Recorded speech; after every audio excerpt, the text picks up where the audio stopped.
മോഹൻലാൽ പൃഥ്വിരാജ് കൂട്ടുകെട്ടിലെത്തുന്ന ബ്രഹ്മാണ്ഡ ചിത്രം എമ്പുരാന്റെ വരവിനായി മലയാള സിനിമാ പ്രേക്ഷകരൊക്കെ കാത്തിരിക്കുകയാണ്. ഇന്നേക്ക് 9-ാം ദിവസം മാർച്ച് 27 രാവിലെ 6 മണിക്കാണ് എമ്പുരാൻ സിനിമാ പ്രേക്ഷകർക്ക് മുൻപിലേക്ക് എത്തുന്നത്. എന്നാൽ അതിനു മുൻപ് ആദ്യ ഭാഗമായ ലൂസിഫർ മാർച്ച് 20-ന്, അതായത് ഇന്നേക്ക് 2-ാം ദിവസം തിയേറ്ററുകളിൽ വീണ്ടും എത്തും. അതെ, അബ്രഹാം ഖുറേഷിയുടെ വരവിന് മുൻപ് സ്റ്റീഫൻ നെടുമ്പള്ളി ഒരു വരവ് കൂടി വരികയാണ്. 2019-ൽ പൃഥ്വിരാജ് ആദ്യമായി സംവിധാനം ചെയ്ത സിനിമയാണ് ലൂസിഫർ. മലയാളത്തിൽ നിന്നും ഏറ്റവും കൂടുതൽ കളക്ഷൻ നേടിയ 7-ാമത്തെ ചിത്രമാണ് ലൂസിഫർ. ഇപ്പോൾ ചിത്രത്തിന്റെ റിലീസുമായി ബന്ധപ്പെട്ട് പുറത്തുവിട്ട ട്രെയിലർ പോലും സോഷ്യൽ മീഡിയയിൽ വൻ ഹൈപ്പാണ് സൃഷ്ടിച്ചുകൊണ്ടിരിക്കുന്നത്. അതുകൊണ്ട് തന്നെ എമ്പുരാന്റെ ട്രെയിലർ ഇതിനേക്കാൾ മികച്ച രീതിയിൽ എത്തിക്കുക എന്നത് തന്നെയാണ് എമ്പുരാൻ ടീമിന്റെ ഏറ്റവും വലിയ കടമ്പ. മലയാളത്തിലെ ഏറ്റവും മുതൽ മുടക്കേറിയ സിനിമയാണ് എമ്പുരാൻ. 400 കോടിയോളമാണ് ചിത്രത്തിന്റെ ബഡ്ജറ്റ് എന്നാണ് റിപ്പോർട്ടുകൾ.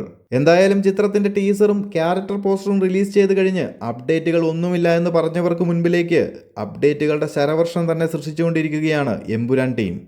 ട്രെയിലർ ഉടൻ തന്നെ എത്തുമെന്ന് പ്രതീക്ഷിക്കാം. അതോടൊപ്പം റിലീസിന് ഒരുങ്ങുന്ന ലൂസിഫർ കാണാൻ പോകുന്നവരൊക്കെ ഒന്ന് കമന്റിൽ അറിയിക്കുക. സിനിമയുടെ മറ്റു വിശേഷങ്ങളുമായി കാണാം.